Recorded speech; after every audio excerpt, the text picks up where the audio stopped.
Assalamu alaikum and welcome in, everyone. If you're an undergrad trying to wrap your head around mathematical economics, well, you've landed in exactly the right place. Today, we're exploring a really fascinating concept, one that totally bridges the gap between abstract calculus and real-world business strategy. We are diving into the mathematics of inflection points. Okay, let's just start with a mental picture. Imagine you're walking up a road. It's a slow, gentle climb, right? But then, suddenly, that road takes a steep upward bend. You're still going uphill, sure, but the actual way you're going up has entirely changed. The exact spot where the nature of that uphill bend shifts, that is your inflection point, intuitively. It's literally where the acceleration of the curve changes its mind. Okay, let's dive into this. Here is our roadmap for the explainer today. First, welcome to the curve. Second, visualizing inflection points. Third, the mathematical rules. Fourth, economics in action. And fifth, finding the point. Let's kick things off with Section 1, Welcome to the Curve. Moving right along to Section 2, Visualizing Inflection Points. You know, whenever we tackle these mathematical concepts, especially in economics, it is just so easy to get totally bogged down by the numbers right out of the gate. But here's the secret. The human brain is an amazing pattern recognition machine. Long before our calculators or spreadsheets can pinpoint a shift in data, our eyes can usually spot an inflection point just by looking at the shape. To see it, we need to understand a term called concavity. Think of concavity simply as the bending direction of a curve. If a curve is bending upwards, it holds water like a cup. That's concave up, meaning the rate of growth is increasing. But if it bends downwards like a hat, well, that's concave down.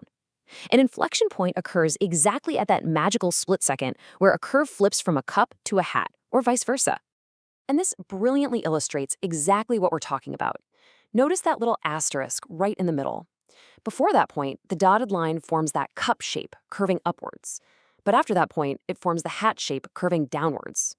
That asterisk is the inflection point. It marks the precise, defining moment where the actual bending direction completely changes. All right, Section 3, the mathematical rules. So it's time to look under the hood and understand the mathematical engine that actually drives this visual concept we've just been talking about. In calculus, our first derivative, or f prime of x, tells us the rate of change. Think of this as your speed. Are your sales going up or down? Pretty straightforward.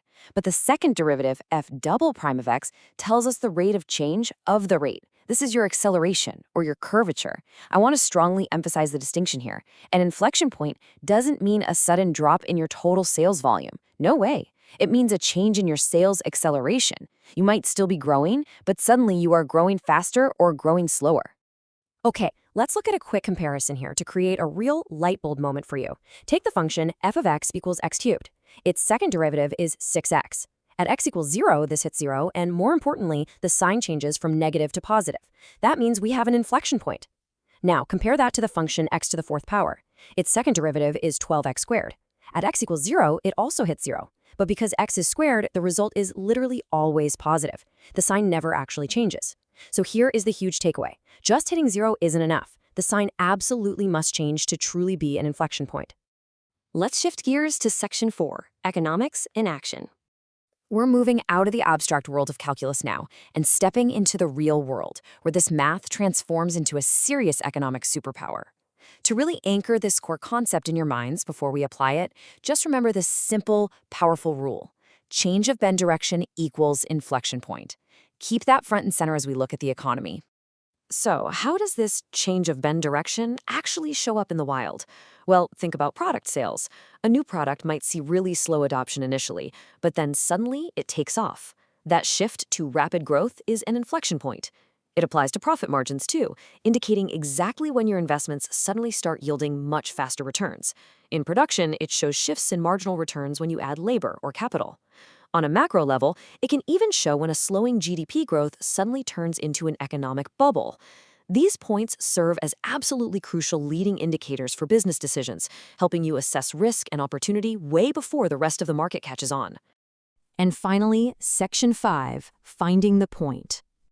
Okay, so we know what it looks like, we know how the math works, and we know exactly why it matters in economics.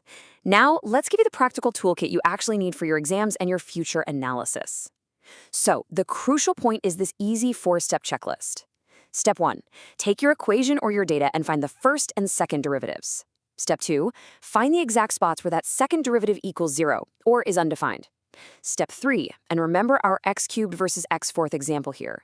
Check if the sign of the second derivative actually changes on both sides of that point. If it flips, boom, you found it. And step 4 is a pro tip for real-world economics. Real data is noisy. When looking at real sales or GDP, always smooth the data first to get an accurate estimate of that second derivative. And this brings us to our final thought for today. Whether you're analyzing a massive global economy or a tiny new startup, you have to ask yourself, is it just growing or is it actually accelerating? Understanding the math behind the curve gives you that answer. As you step out into your careers, I want to leave you with this challenge. Find the inflection point in your own future economic and business endeavors. Thank you so much for joining me on this explainer, and keep looking for the curve.